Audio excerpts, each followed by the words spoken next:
ベトナムのチャイナタウンといえばホーチミン至極ロック。18世紀ビエンホアの地を追われた歌人の人々がこの地に移り住み、今日チョロンと呼ばれる巨大な中華街を形成しました。美味しいお店があふれ、いつも賑やかなチャイナタウンですが、とりわけ5区にはチェー専門店の四天王が存在するとのこと。甘いもの好きなアリ人間としては行かないわけにはいかないなということで、四天王巡ってきました。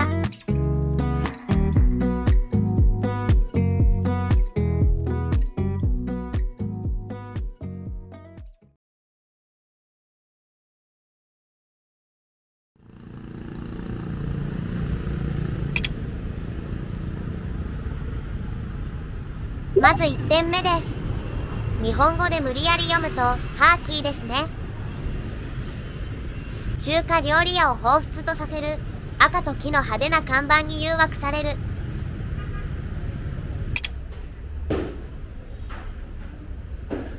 メニューはこちらです。漢字表記の方が分かりやすいまであるな。 N は温かいチェー、 L は冷たいチェーです。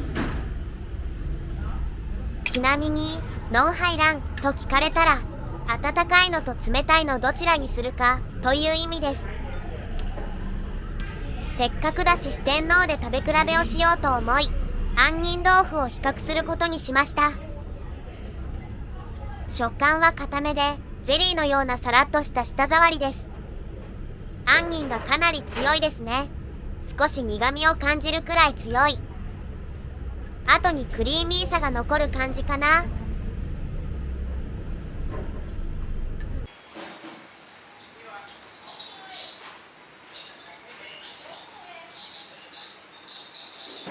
こちらはチェー名店、甘くドロッとした黒ごまのスープです。ちょうど年明けだったからお汁粉食べてる気分になったな。白玉を入れて食べたい。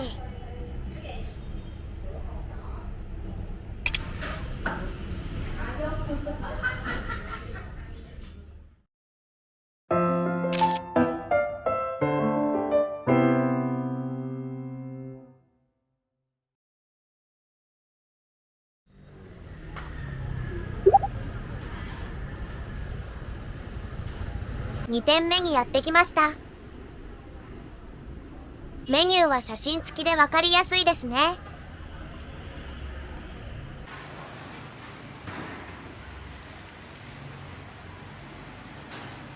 まずは杏仁豆腐から。めっちゃプルプル。しっかりとした甘さがあり、杏仁の癖はほとんどありません。まるでクリーミーなミルクプリンを食べているよ。これ好きだな。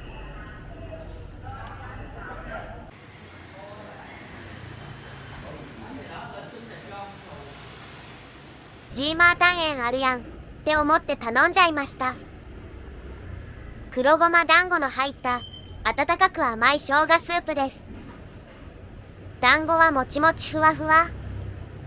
濃厚な黒ごまあんがぎっしり詰まっています。生姜スープはかなり強烈な生姜味。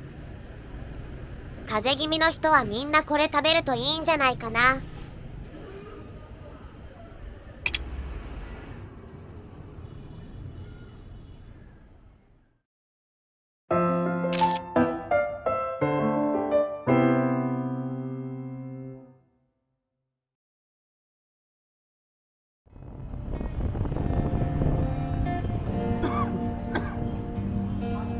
残りの2店舗は夜しかやっていないため、日を改めることにしました。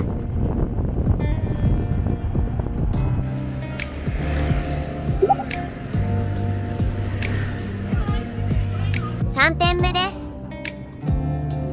路地裏みたいな雰囲気ですが、一応メインストリート上にあります。メニューはこちら。値段が記載されていないですが、1品につきだいたい25,000から3万ドンです。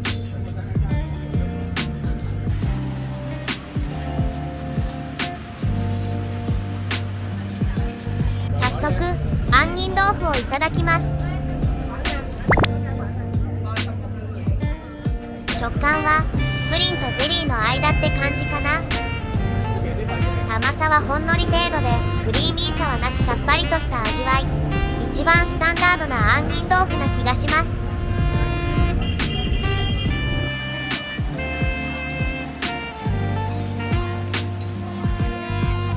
ポッカーチュンを頼んでみました。甘い卵液を蒸して固めたものかな。卵の味が強くてプリンというよりは甘い茶碗蒸しって感じ。ところでこちらのお店、なんと80年以上の歴史があります。80年ってフランス統治時代じゃん。さらにユニークな点としてはお店の奥が変電施設となっていること。フランス統治時代、路上での商売は禁止されていたようで、それを避けるために変電所の中でお店を始めたのだそうです。この時間になると涼しくていいですね。みんなも夕食後デザートついでに夕涼みに来たって感じかな。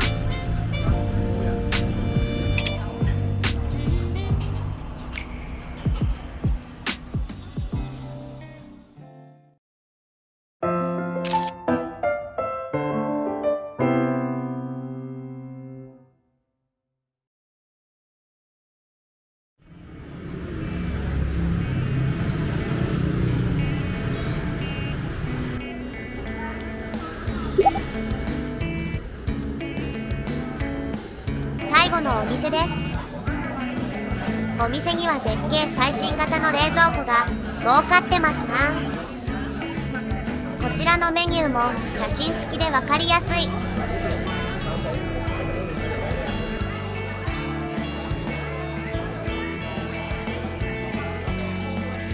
やはり最初は杏仁豆腐からいただきます。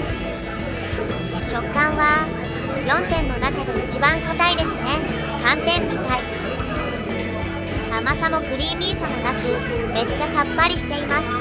これはこれで甘いものを食べる時の罪悪感がなくて良い。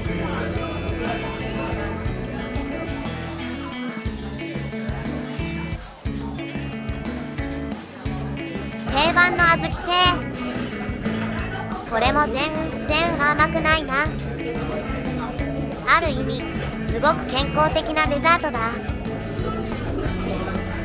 ハスマと呼ばれるカエルのお腹の卵管を使ったチェーを見つけてしまった。どんな味がするんだろう。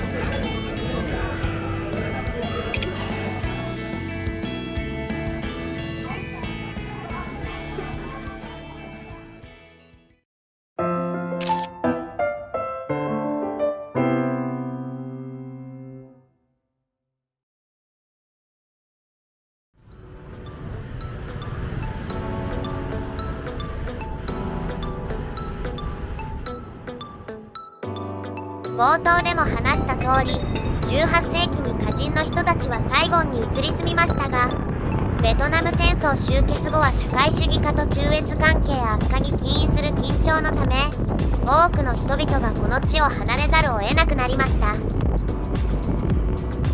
今では再び活気があふれるようになった中華街ですが、その裏にあるサイゴン歌人社会双方の歴史に昔ながらのチェーを味わいつつ思いを馳せるのも良いかもしれませんね。そろそろテトが近いですね。街はどこか浮ついた雰囲気で外国人の私までそわそわしてしまうな。今年のテト休暇は7連休です。楽しみ。